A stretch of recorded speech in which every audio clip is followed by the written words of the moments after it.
Hello and welcome to the Build Podcast. I am your host, Reese, and today I'm joined by a fellow Adelaidean, probably one of actually the first people I met here in Adelaide before I moved here, Mr. William Gargula. Gargula, did I pronounce that right? Yeah, you got it Kind of reminds me of the Gulag. right. How are you? How's everything been?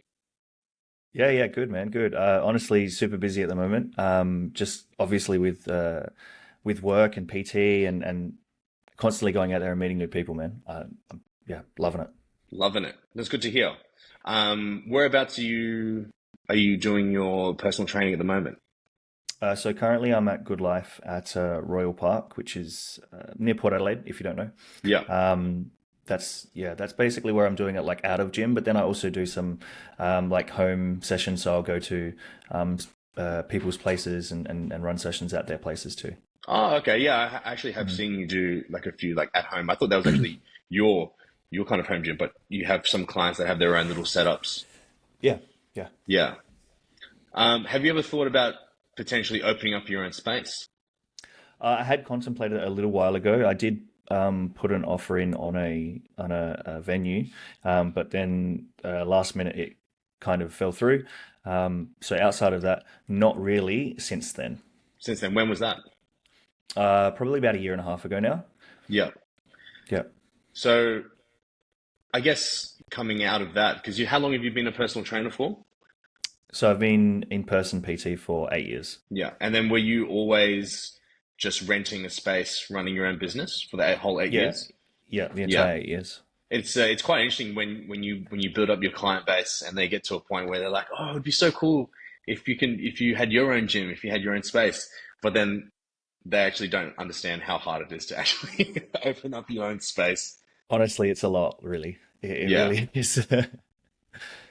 yeah, awesome. Well, I guess how long have you been training yourself? So I would say I started probably when I was 17. So what's that?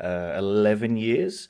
I kind of just fell in love with it straight off the bat. I always did like sport as a kid, so I was kind of always trying to further myself and be better than I was, the day before or the day before, etc. Yeah, Yeah, and pretty much I just fell in love with the whole concept of going into the gym and just having my own mental space and just finding clarity within myself and just improving. And I've loved it ever since. yeah. What so did was well that came out a little bit wrong. What initially brought you to actually getting into the gym? Was it because you were playing sports and you wanted to excel in those sports? No, not at all. So, I actually had never done any kind of weight training or anything before, and one of my friends is like, "Oh, I just joined a gym. Do you want to like come and try it out?" And I was like, "Sure, why not?" Like I was kind of open to anything at the time, and so I kind of just went with him one day, and I was just like, "Shit, this is so much fun! Like Yeah, I love this. This is wild." this is wild. And then Mm. what made you then want to become a personal trainer? Oh, that's a very loaded question. So, I actually studied engineering at university, hated it. Oh, wow. Um, What type of engineering? Electrical. Electrical, yeah. Yeah, absolutely hated it. I knew it wasn't for me, and I kind of went against everything that my family said to do, which was, go to school, go do your tertiary education and whatnot. But I just wanted to do something else, and I didn't really know what I was kind of, born to do or had that drive to do. And I'd always loved like health and fitness, and I was just like, you know what, I'll try PT. Yeah. And then it just worked out. Yeah, it just did. It just stuck. Like I said, I fell in love with the gym. So it was like if I can help people better themselves and further themselves and have the same kind of love or find the same kind of love for something that I did, that would be so fulfilling. And so kind of I just followed it. Yeah. It's actually quite similar to me because when I finished high school, um, my brother was in uni doing chemical engineering. Hmm. And as well, both my parents were very like, you have to go to uni. If you don't go to uni, you're a failure. Don't worry, I had that as Yeah. well. And I don't know about you, but now being like been 10 years since I finished high school and having more of a mature and adult reflection on it. I understand where they were coming from. I get it. Like they want their children to be able to have some sort of professional job so that it has job security and it allows them to be able to set ourselves up and not be failures and not be homeless, right? Very much so. And it's interesting because yeah, we definitely live in a society, and especially in Australia, a Western society where we are so lucky that you can make money doing anything. Yeah, You could yeah, literally, if you love unicorns and you want to make homemade unicorn plush toys, you could literally do a business out of it. You know what I mean? As long yeah, for as you sure. have that belief and that work ethic, you can make anything work. Mm. And definitely, I think, as yourself being a personal trainer, this new wave of popularity in the like health and fitness scene, and it's good. It's definitely really good. More people are wanting to take care of themselves and to invest back into their health. Um, but for the older generation, they kind of see it as, no, that's not a real job. That's not going to lead you into a career. That's not going to be able to make yourself financially stable. So I completely get that. So how long into your degree or like your uni studies did you get until you were like, no, I'm not doing this anymore? I would probably say second year, I was kind of like umming and ahhing, and then continued it, and I was just like, had to do the where you have to go to somewhere and follow what they're doing, essentially, like learning the Mm. job, like physically being there and doing the job. And I was just like, you know what, this like really is not for me. So I would say like beginning of third year, I reckon. Yeah, Um, then yeah, I was just like, it's not happening. it's not happening. Yeah. No, no. Yeah. One thing as well I realized between high school and university is no one's telling you to do it. Hmm. It's like that's the kind of one of the harsh realities of becoming an adult. It's like no one tells you to do anything. It's completely up to you.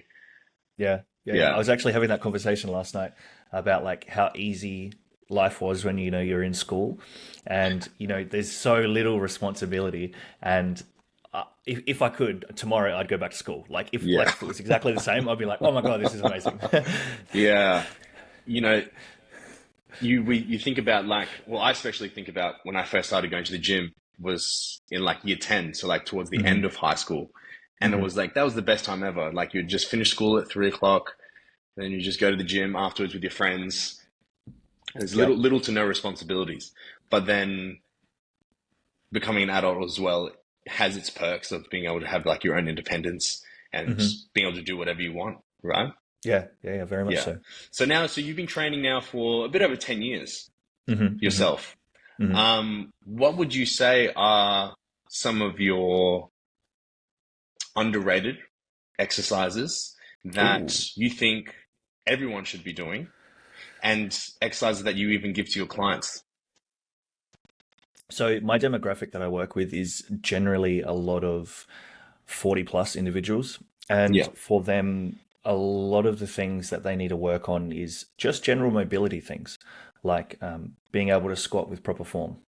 So simple things like that, and making sure that they can do things comfortably or be able to run after their kids, or all those kind of things that come with being, I guess, in that parent kind of age. Underrated exercises. Oh, push up, being able to do a Dude, push up. If you can't get off the wow. ground, if you can't get off the ground, what use are you? Like, Mm, I'm not being an asshole, but it's just being realistic. Like, if you can't get yourself off the ground comfortably, like if you have a fall, what are you doing? yeah. Like, so for me, like with my clients specifically, it is very like basic stuff, and then obviously getting progressively more challenging as they progress within their abilities. But that would be probably the two most important things that I'm doing with my clients most of the time. Like, is definitely like squatting with good technique, and being able to do body weight exercises comfortably that aren't limiting them within their life, and being able to help them. Yeah. So for me, so I PT at a gym called Derrimut Hmm. Windsor Gardens for the Hmm. viewers, right? Uh, Hmm. and one thing about not just Derrimut, but I think maybe even a lot of commercial gyms is like their massive focus on bombarding their gym space with as much equipment as possible Hmm. and you would definitely know this, or maybe you've seen this with, new clients or new people that are coming into your gym. They just don't know where to get started. They just look at all of this shiny things around them and they get really, really scared. They get really overwhelmed with, oh my gosh, this is so much stuff. This is going to be so complicated. Where do I even begin to be able to start to see results? And whether for me, like I have a new client or maybe someone, well, a new client who's maybe just starting for the gym, or maybe they've trained sometime previously. And I'm exactly like you. I literally just run through just some basic exercises. And one of them is a push up. It's literally Hmm. just a simple push up. And then it's funny when I see, like, when the clients go like, oh, push ups, that's so basic. Yeah. That's just so easy. But it's like, but then they can't even do, uh, let alone just like a unassisted or like an assisted push up like on their knees, but they struggle to even just push up from like an elevated bar. Hmm. And Hmm. it's just those simple things that really helps them to be able to then convert the time that they're spending into the gym to then improving their quality of life Hmm. outside of the Very much gym. so. Very much Yeah. so. I've found that like for a lot of people, it's more so about being able to take on the skills that they learn in the gym and replicating it into their life. So like exactly like you said, being able to do something as simple as a push up and using that within their life. Like it could be, you know, something small like I don't know, being able to lift something or being able to, any of those types of things, like simple daily tasks. Um, that's definitely necessities to start easy in the gym and then progress from there for sure. Yeah. Or even for a lot of people like that have really bad posture, a Mm. push up is literally one of the best things you could do to be able to just correct everything. Hmm. So, Very much so. Very yeah, much so. definitely. So now, you know, it's been really good to see your recent, well, I wouldn't say recent because it's been a few couple of months that you've been really taking social media more seriously Hmm. and posting some really good, valuable content for not just your followers, but just for your clients as well. I saw that you did like a video, like a video series. It was like Fit in 90 Days. Yeah, yeah, yeah, yeah. So it was, you want to give a little bit more Yeah, explanation for to that? sure. Yeah, for sure. So essentially, I went on a holiday to Thailand.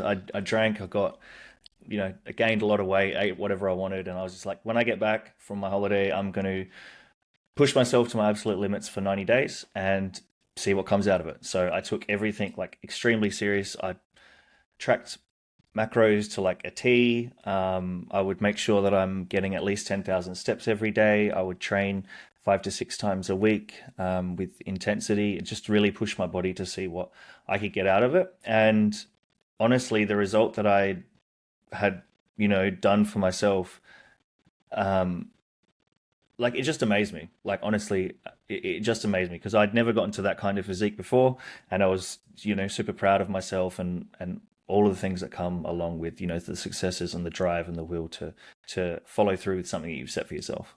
Yeah, definitely. What do you think was like the hardest thing about sticking to like a 90-day shred, Yeah. I guess you could Hmm. say? So I guess the hardest thing was just fitting it into my everyday busy life. Because obviously you would know as being a PT, like you're giving all of your energy out to your clients. So for you to then still have the will to go and push yourself to your absolute limits and make sure you're doing everything to a T, regardless of what's happening around you, the situations, that would probably be the most challenging thing for me. So giving everyone else my energy, but then still having enough energy to push myself. Yeah. And that really just separates, you know, the average person to someone that may have a really good physique.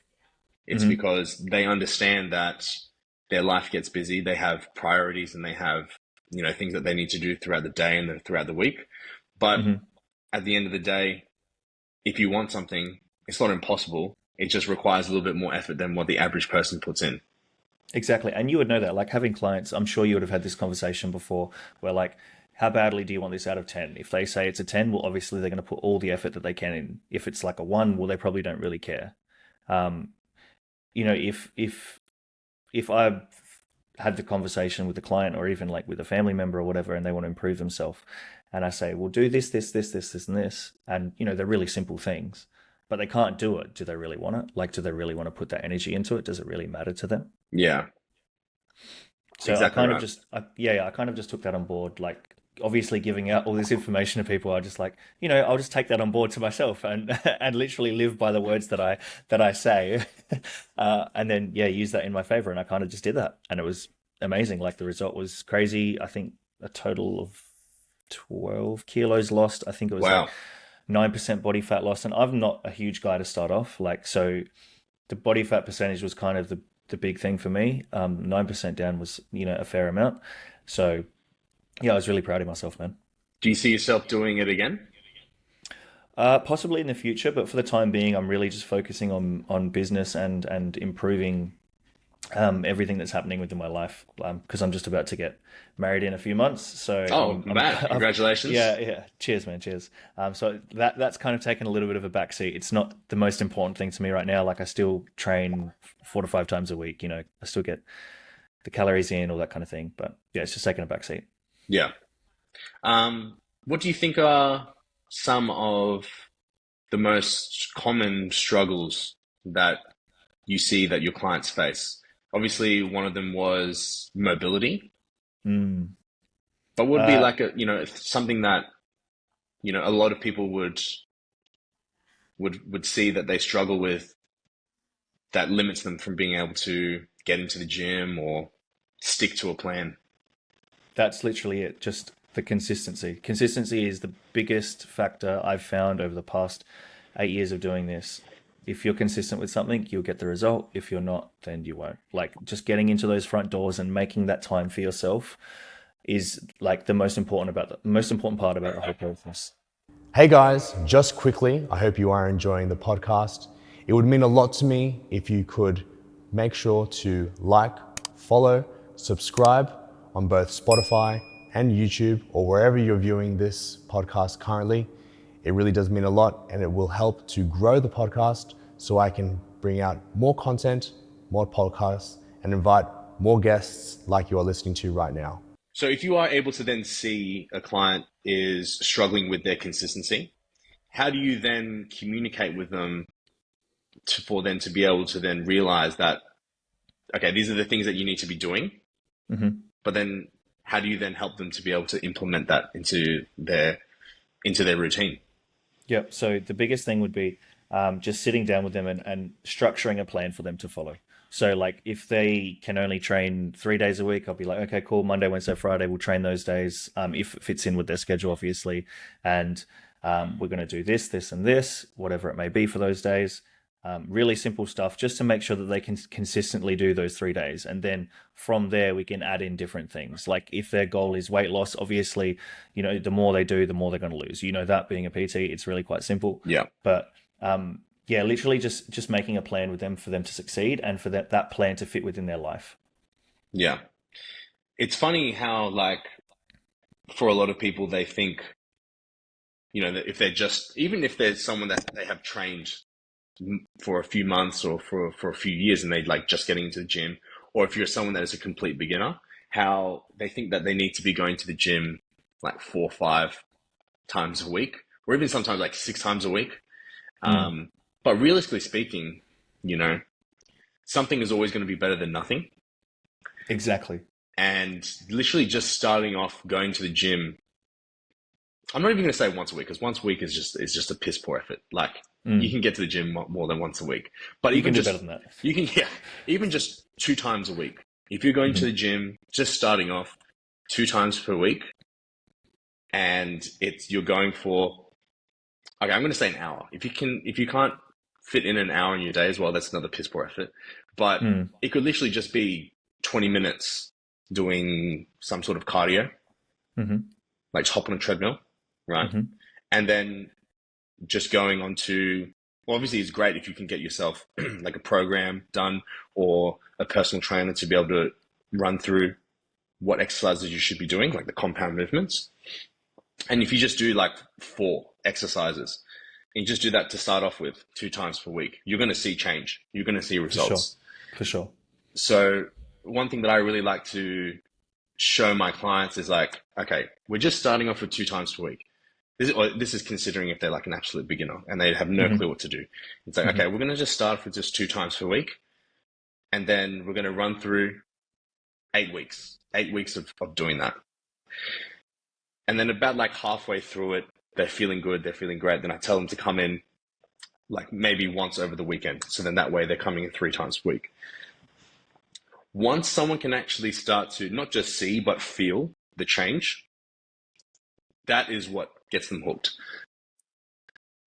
It's like, for sure. Okay, if I can actually show you that you struggle to do a push-up, but then now you're actually able to now do it on the ground on your knees, wow, that feels pretty good. You give them a round of applause. You give them that sense of accomplishment. But then as well, on the flip side, when you have someone that comes in and thinks that if I get a PT, they're going to get me results regardless of how much effort I put in. No comment. It's the worst. It's the absolute worst.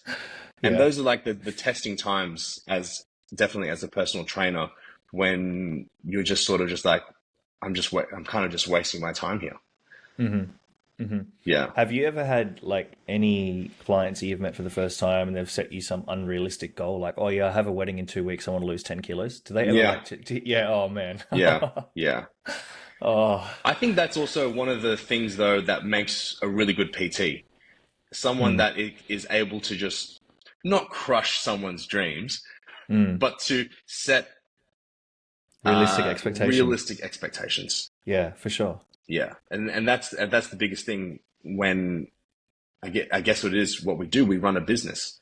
It's to be able to under-promise but over-deliver.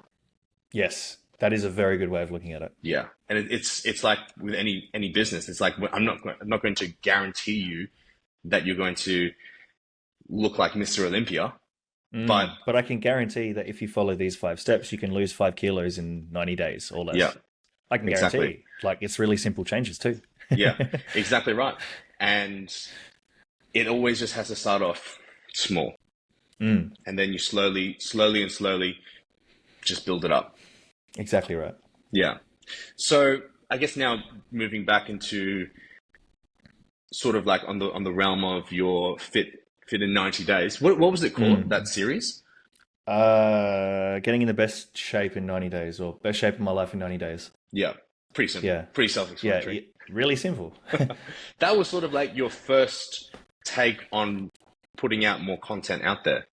Yeah, so that's kind of like where I started, in terms of like putting something a bit more serious and a bit more behind the scenes, like specifically about me and my life, and you know, the thoughts that you might have if you're going through the trenches, you know, or you're struggling mentally with X, Y, and Z, and you still have to put in all this effort. Like, so it was very much a bigger take on everything that's actually happening, like in my head, and just showing that like anything is possible if you put your mind to it, kind of thing.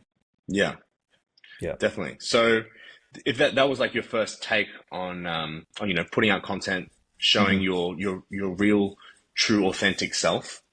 Yep. How have you found now implementing that into your, I guess, like weekly schedule, posting yourself online, posting informative content? So in regards to the content that I'm currently doing, I actually have a monthly planner set out. So every month I post 5 times a week. 2 of the days will be informative. 1 of the days will be like workout based. So it will literally be like a weekly recap of one of the workouts that I did. And then 1 might be like a little skit. And then 1 might be like a trending video or a trending topic related video. And basically, yeah, that's kind of what I'm doing right now. So 5 pieces of content each week. I think I've done that for the last, I want to say 7 weeks. So yeah, it's kind of just staying on top of it and making sure like I can provide value and good information to as many people as I can. Whether they take that on board or not, you know, it's obviously up to the individual.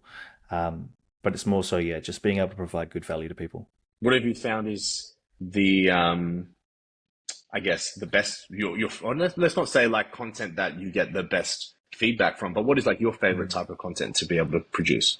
Sarcastic. Sarcastic in what way? Yeah. So like, for example, I made a video a couple of weeks ago and it was like how to make zero progress in the gym. So I was literally just like rambling on things that people shouldn't do. And it was like, I kind of enjoyed that kind of take on things. Okay. Now I get what you mean. Like a skit, right? Yeah, kind of. Yeah. So I really enjoy doing that kind of stuff.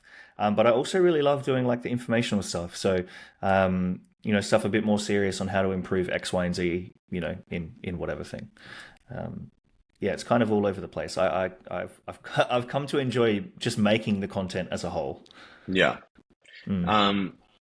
What would you say is some content that is being like a topic of content that is being produced today that is just being overdone? Oh, overdone. I see like a lot of copy and paste stuff. So people just copy everyone else's stuff without even putting their own spin on it. So it could be like if I made a video on I don't know, steroids, and I said, wrote a whole script, someone literally just copy the whole script and just use the exact same script. They'll just be like them talking about it. So I found like a lot of copy and paste kind of stuff. People don't have their own ideas. And I understand like, the realm of health and fitness is pretty small. So like there's only like a broad, not a very broad amount of topics, and, everyone's going to overlap, but like stealing like scripts to an exact T is pretty bad. Yeah. If I swear to God, if I hear another calorie deficit video, I'm gonna lose it. But it's for like people like you and myself. It's like we know what a calorie deficit is, but for a lot of the vast majority of people out there, they actually just don't know what that is. Yeah. So I found like after doing like a bit of research and whatnot, I found like there's two kind of mindsets, and one mindset is a creator mindset, which would be you and I creating content, and the other is like the like I think it's called the informative or the information taker mindset, which is like everyone else who doesn't know about the topic and they're just taking all of the information in, whether it's good, bad, or in between. So yeah, the calorie deficit thing, I'm definitely. It's actually interesting that you say that, because my first guest on the podcast, Nick, he owns his own men's activewear company, and the way that he defined the market of people obviously buying things and selling things is you have the consumer mindset. In the sense that you are obviously just the typical consumer. You follow trends, you buy into things that what everyone else is buying because and selling, because it's what makes you fit into society. And then you have the director mindset. You are the person that sets the trends. You're the one that is taking lead. You're the one that is not following societal norms. You're the ones that is breaking them, essentially. So definitely with the content production, it's very, very similar in that sense. Yeah, very much so. Yeah. Where do you see yourself in terms of producing content? Is there any type of content that you are yet to try to be able to maybe target your niche audience or a new audience? Right now, I feel like the biggest thing for me is just building a good, consistent audience.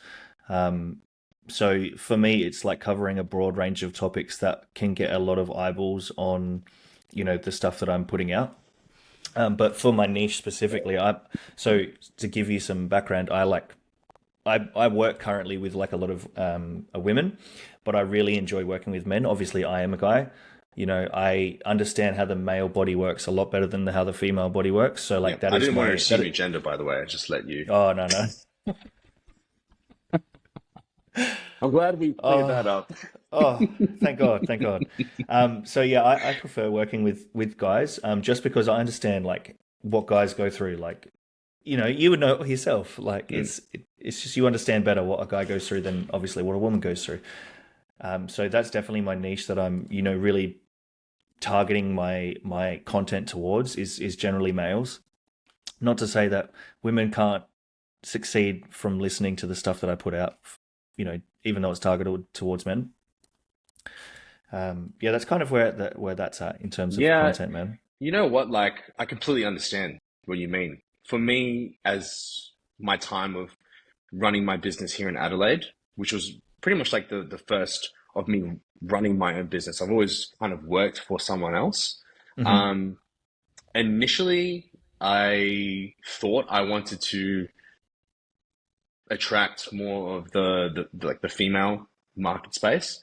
But Hmm. then I actually just began to realize that personally, obviously, yeah, I'm a guy as well. Not assuming it. But I'm a guy as well, and guys are more attracted to want to work with me because I'm able to just relate to them better. Hmm. Hmm. And even with the content that I was putting out last year, I was just putting out content for the sake of putting out content Yeah. and just really just again, yeah, just trying to just post what everyone else was posting. Hmm. And I thought to myself, I'm like, well, this isn't me. This isn't the targeted towards the people that are working with me already and the people that I want to be working with. Hmm. So it really is understanding and having that clear realization. Are you going to be someone that's going to be the consumer or are you going to be the creator? Yeah. Yep. I So definitely found that too. I yeah. definitely found that too. So now, what have been some of the things that you've done to be able to now target more of that male audience? So I've made like a lot of content around specifically talking to men. So whether it's saying, if you're a busy businessman or if you're, a tradie or, those kind of things. Because Hmm.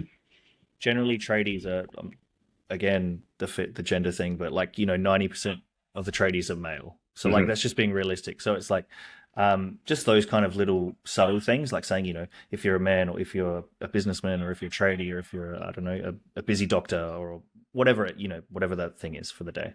Yeah. Um, I'm yet to talk about the one topic that I'm really, really liking currently, which is steroids, Yeah. because it's so prominent, especially with the younger generation. Just before they even buy their first tub of protein powder, they're buying steroids, like that kind of thing. Hmm. So I haven't talked about that yet, but I'm definitely keen to. So that's probably like the next route that I'm going to go. Yeah. You know what, man? That's actually been something that I've wanted to go down the rabbit hole Hmm. of not so much talking about, like not okay, not in the sense of like advice Hmm. on No, no, what no. to be doing, but then not also like steroids are bad, you should not do them. It's like Mm, they're they're just like any other, drug out there.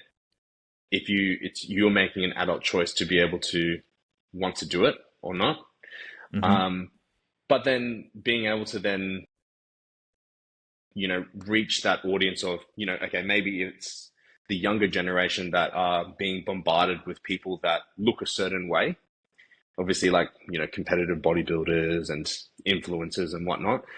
They think, oh, okay, if I take this, I'm going to look like them straight away. But being able to just break down the misconceptions of steroids and also the side effects that come with it as well, because I'm definitely someone that did steroids when I was really young, and I look back on it now, being like coming towards my late 20s, and thinking, wow, like had I have done it differently, would have I started at a very young age? Probably not.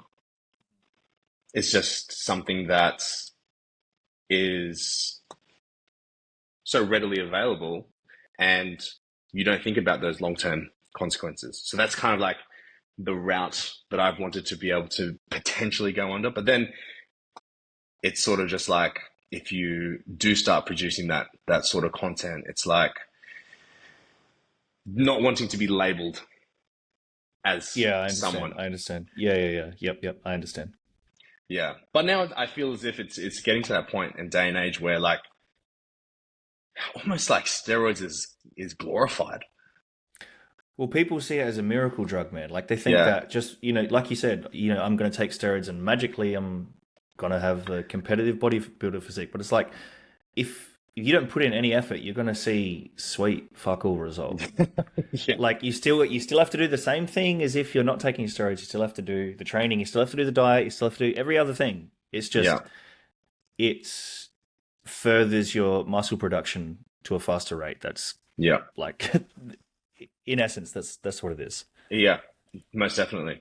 But yeah, even the sense that like there are influencers that literally call themselves like under a compound, or the way that they act is like, oh yeah, I'm so cool that I take steroids, and I'm just like, oh man, like you're funny, but You're also a douchebag. yeah, it's like on the root level, it's like at the end, this isn't really providing value to a lot of people, like deep value. I feel like if anything, it's detrimenting people because, like, I know exactly who you're talking about specifically. Yeah. But if you're naming yourself the Trend Twins, and then you're just a douchebag, or you just seem so far up your own ass, and you're not providing any value, and you just push taking steroids so much, like, and especially for them, like they have a young audience, so like pushing steroids to people under the age of 18, one, I think is ridiculously stupid. That like what's wrong with you as an individual to push that on someone whose brain isn't finished, maturing and functioning properly yet. So that's definitely I'm in agreement with you there. Yeah, and I think as well, like on the whole topic of fitness content creation, the way that I view it, and even this podcast that we are talking right now, it's not because I want people to see my face. It's not because I want to show to the masses, oh, look at all these guests that I'm having on this podcast. It's if you are someone that is serious about fitness, or you're wanting to learn something about training and nutrition, and you watch my podcast, I can guarantee that you're going to come out of that episode a more knowledgeable, more informed, and gain some sort of valuable piece of content by the time you finish watching. Like, and that's what I love. That's why I love being able to post content, as well as it helps obviously to build like a brand. It helps to obviously attract potential customers, but we do what we do because we like to be able to, and we love to be able to educate people. Yeah, I would say like the content is literally just, for me, it's just a further emphasis on what I do with my clients. So if I can provide someone with as much value as I can, like in a face-to-face client, and they can see some amazing change or some amazing result, obviously what I'm saying is, I'm not going to say it's correct, but it's worked for them. So if I've provided enough information to someone where they've lost 25 kilos in a year or whatever time frame, and obviously it's had such a positive effect on their life and changed everything about them, and they've come out the other end a better person, then obviously I've done something right. And that's the way that I take on creating content. Yeah, exactly. And it makes even producing content so much more effortless as well. When you realize it's like, okay, why we love being a personal trainer is because we love having that impact on that one-to-one level. But For then sure. Creating content, you just don't know who's going to watch it and who's going to gain some value from it. But Could be anyone. It literally could be anyone. It could be even someone from the other side of the world as well. So, but on the flip side, one of the bad things about social media, there's obviously a whole bunch of good, but then there's also a whole bunch of bad. I haven't really received too much of it, but I think I've seen on your story, you've received a little bit of it. But how do you face how do you deal with negativity? Don't even listen. Don't even listen? Don't even listen. So like, negative publicity is the same as any publicity. It's good. That's the way that I view it. So like, if in terms of building something or building a brand, any kind of publicity is good publicity. If people are commenting, it means more people are coming back to watch a video, which means more eyeballs on the video, and it gets out to a further reach. Now, whether whether what they're commenting is completely unrelated to the video that I've posted, or they're just taking a bash at me for who I am, or they don't like me. Like, I completely get it. It doesn't faze me. It's just like, whatever, man. Like, it's cool. So I don't really take anything on board, and I don't get really hurt by any of that kind of stuff. So yeah, I just take it on the chin and keep walking. Yeah. Where do you think you kind of got that thick skin from? Honestly, like, I've been like it since I was a child. Like, regardless of what other people thought about me, like, it's not that I didn't care. It's that, like, it wouldn't affect how I'm going to live my life, how I'm going to do things. Like, if you don't like me, for me, that's okay. I'm not for everyone, and that's absolutely fine. But I am me, and I'm not going to fail to be me just to please someone else. Yeah, I love that, to be honest. Especially as I mentioned before, like the consumer and then the director sort of mindset. We always try and do things to be able to please as many people as possible. Mm-hmm. And the thought of someone or something having a bad perspective on us, it ruins a lot of people. It sort of makes them feel really, really obviously insecure in themselves, but then they kind of just want to hide themselves to the whole entire world. Yeah. And also I've then definitely noticed that. would limit them to be able to then get into whatever they want. Mm-hmm. And Yeah, oh yeah, you go. I was just going to say, like, I feel like that's something that a lot of people could benefit from, is just understanding that, like, if someone says something to you as soon as you get to work, don't let it affect the rest of your day. Just because someone, it could be something so meaningless, but, like, don't let it affect the rest of your day. Just keep moving on. Same with, any negative feedback or bad content. Like, yeah, sure, take it on board, but in the end, like, be true to yourself. Yeah. Be true to yourself. I like that. I definitely do like that. Okay, well, we have to talk about it. Okay. It was inevitable. Okay. So I've got no clue what you're about to throw at me. well, me and Will, for the viewers listening. Oh, okay. Me and Will, we actually first met when we were both working in the male entertainment scene. Mm-hmm. It was actually my first. It wasn't my first time coming to Adelaide. My first time ever coming to Adelaide was actually in 2018. I was working for Anytime Fitness, and I came here for like a work like seminar sort of thing. Mm-hmm. But I don't really count that as my first trip. My first trip was coming into Adelaide when I was working as a male entertainer. I think I'm going to say male entertainer because it's the more professional. Yeah, it does sound a little more professional. It was a part of my career development phase of my life. But, and we met because we were working at the same sort of venue. Mm-hmm. But, for yourself, transitioning out of that profession, like as a male entertainer, what were some of the biggest lessons you learned from it now transitioning and taking more of a serious route on being a personal trainer and online coach as well? Sorry, can you repeat the question? What are the things that I took from it, and then what were the into biggest, my life now? what were the biggest lessons that you took from being a male entertainer, now being into someone more, taking a more stern focus onto being like an online coach? Right, gotcha. So I would say the biggest thing, honestly, is like people talk shit behind your back and not letting it affect you. So literally what I was just talking about before, like not letting people's little jabs at you affect you, and being true to yourself, because, no one knows, well, I don't know everything about your life, right? So don't let someone else's input on your life who knows nothing about you affect what you're doing in your day to day. And that's literally like kind of the way that I approach like my clients. Like don't let something that's like as simple as, I woke up 10 minutes late and missed the bus. Don't let it affect the rest of your day. Like still go about the rest of your day as you would normally. Mm-hmm. Still, yeah, I don't know. That's probably the best one, man. Like honestly, outside of that, like I don't really think that I would say I take anything that I've done in the male entertainment industry on board to on board to PT. I could be wrong. Like there could be some little things. Like I would love to hear yours, just to know kind of your take on it. But that's kind of what I would say. I think for a lot of people, obviously they've never worked in that industry before. I mean, it's weird to say that we worked in like the sex industry, but Mm. that's what it is. Yeah, it Um, is. It is.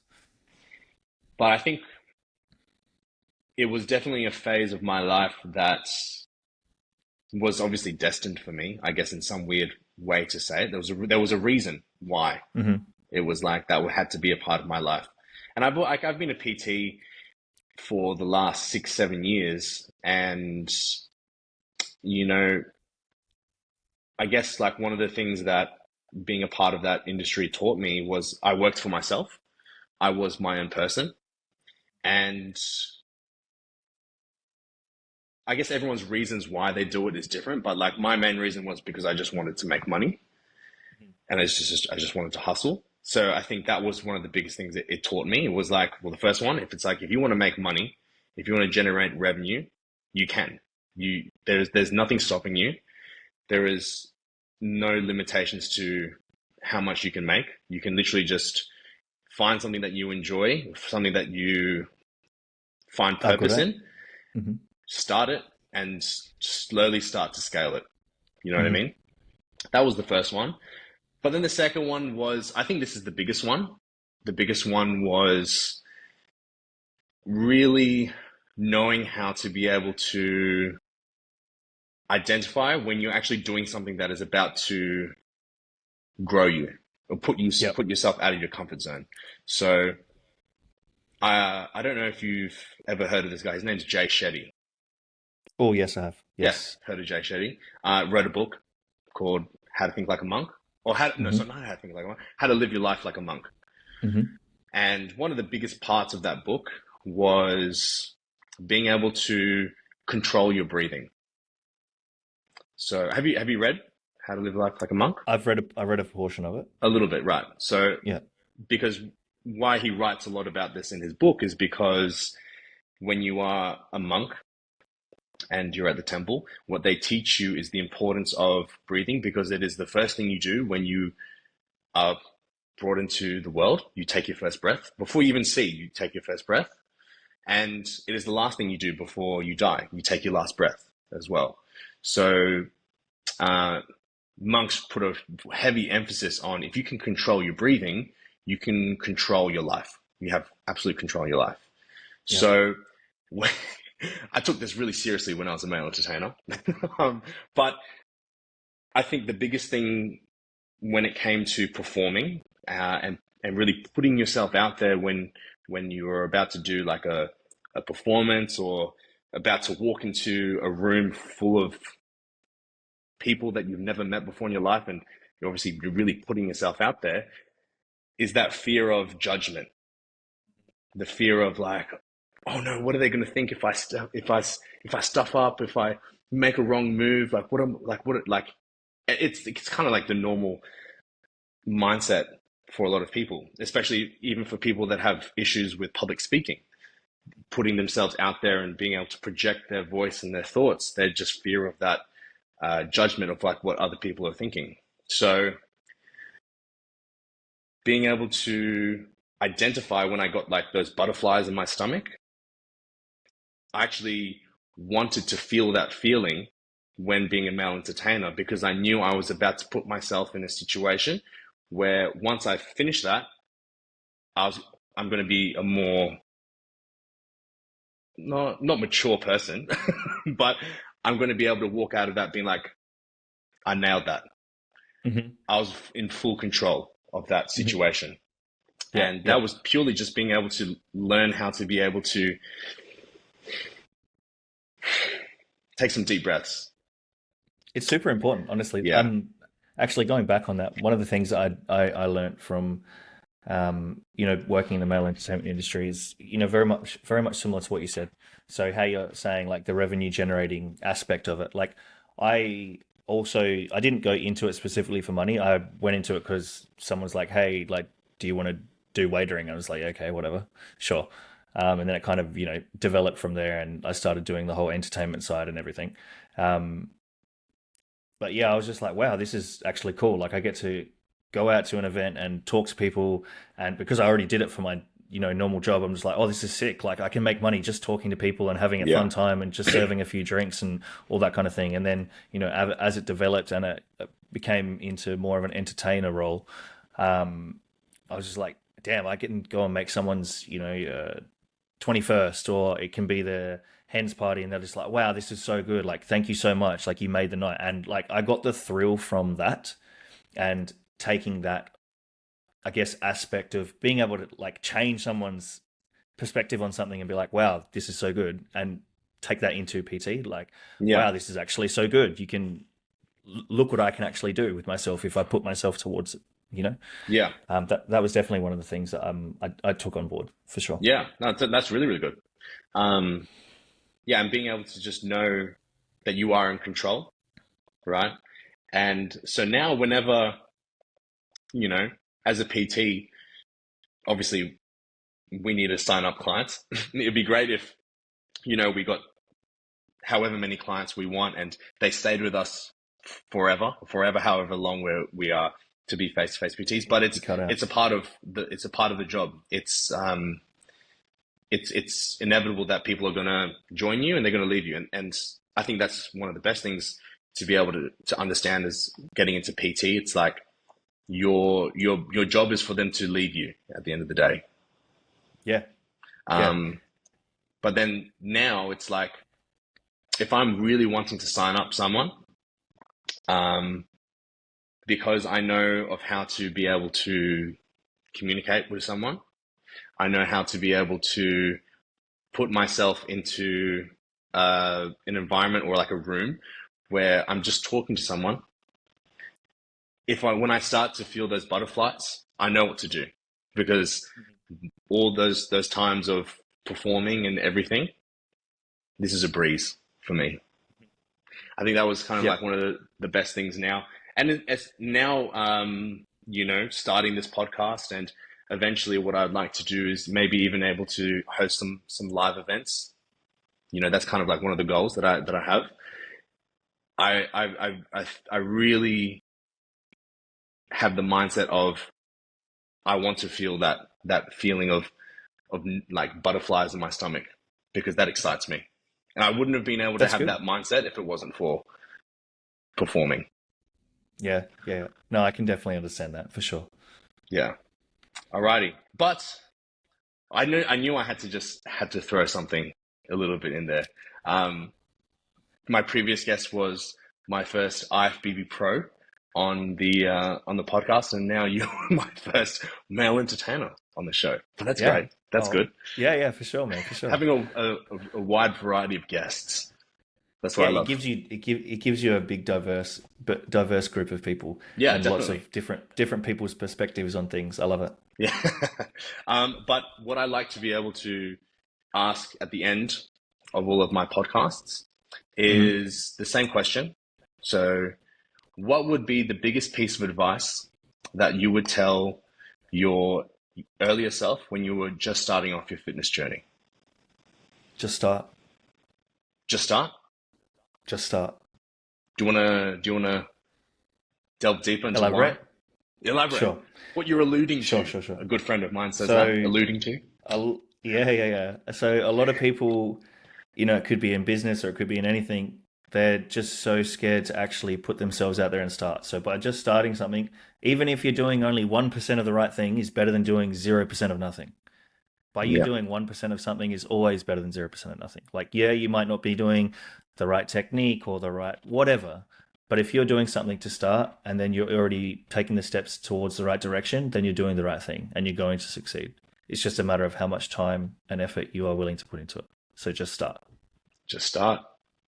Yep. I love that. Yep. Just start. And on that note, William, thank you so much for being a part of the Built podcast. It's been a pleasure. Thank you for having me. And thank you. For now, I'll see you in the next episode.